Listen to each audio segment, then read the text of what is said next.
Ilapit ang mga may sakit kay Jesus. Ako po si Father Fiel Pareha at ito po ang ating segment, ang Daily Devotion, na kung saan tayo po ay magdarasal, magbabasa at magninilay kasama ng salita ng Diyos sa buong taon. Manalangin tayo. Sa ngalan ng Ama, ng Anak at ng Espiritu Santo. Amen. Halina, banal na Espiritu, liwanagan mo ang aming puso at isip nang maunawaan at may sa buhay namin ng iyong salita. Amen. Our Bible passage for today is from the Gospel of St. Mark chapter 6, verses 53 to 56, and I read it for you. When they had crossed over, they came to land at Gennesaret and moored the boat. When they got out of the boat, people at once recognized him and rushed about the whole region and began to bring the sick on mats to wherever they heard he was. And wherever he went, into villages or cities or farms, they laid the sick in the marketplaces and begged him that they might touch even the fringe of his cloak, and all who touched it were healed. Ilapit ang mga may sakit kay Jesus. Anong karamdaman ang iyong iniinda? Meron po ba na miyembro ng inyong pamilya ang may sakit sa kasalukuyan? Ang ating Panginoong Jesucristo sa Ebanghelyong ating binasa ay patuloy na sumisikat. Siya ay nagiging mas tanyag dahil sa mga himala na kanyang ginagawa. At isa po dyan ay ang pagpapagaling sa mga may sakit. Ang ministeryo ng paghilom ng Panginoon.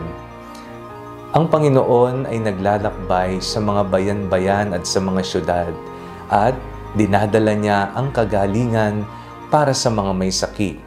Kaya sa mga tao na may sakit o may mga kamag-anak na may sakit, inilalapit nila ang mga ito sa ating Panginoon.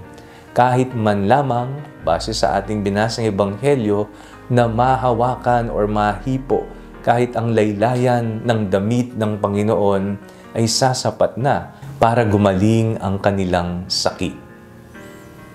Lumapit tayo sa ating manggagamot.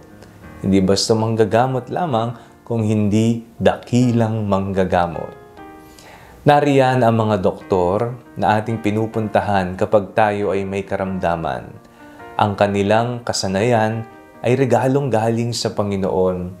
Kaya sana atin pong alagaan ang ating mga katawan at sarili. Magpa-check up po kayo.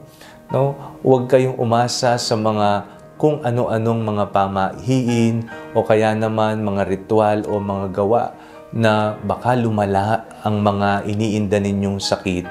Tandaan po ninyo, ang mga doktor ay nariyan, sila ay biniyayaan ng misyon upang manggamot.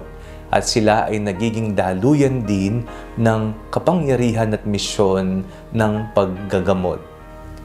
Tandaan din po natin, hindi lamang po katawan ang kailangan nating gamutin, maging ang ating kaluluwa. Kung ang ating kaluluwa ay hindi malusog, payat, may sakit, kailangan po natin na ito ay palusugin sa pamagitan ng pagpapalalim natin ng ating pananampalataya sa Diyos. Panalangin, pagdalo ng banal na misa, pagtanggap ng banal na katawan ng ating Panginoon sa Eucharistia, ang pangungumpisal ng ating mga kasalanan, confession, at iba pang mga sakramento na maaari nating tanggapin. Nariyan ang Panginoon. Lumapit tayo sa Kanya. Siya ay isang dakilang manggagamot. Manalangin tayo. Panginoong Jesucristo, pagalingin po ninyo ang anumang mga sakit na aming iniinda. Sa mga tao, kamag-anak, kaibigan na may sakit, nawa Panginoon, ipagkaloob niyo po ang kagalingang kanilang hinihingi. Amen. Sa ngalan ng Ama, ng Anak at ng Espiritu Santo. Amen. Huwag po ninyong kalimutang i-like ang video ito, mag-comment po kayo, and share it with your family and friends. Ang Panalangin Bago Matulog ay may sariling Facebook page na po. Huwag niyo pong kakalimutang mag-like at mag-follow dito, and do not forget to subscribe to our YouTube channel. I-click niyo lang po ang link na nasa description ng video ito, o kaya naman po just search Father Fiel Pareha. Kung nais niyo naman pong maging updated sa mga kaganapan ng ating pagpapahayag, you can join our broadcast channel dito po sa ating Facebook page. God bless you po.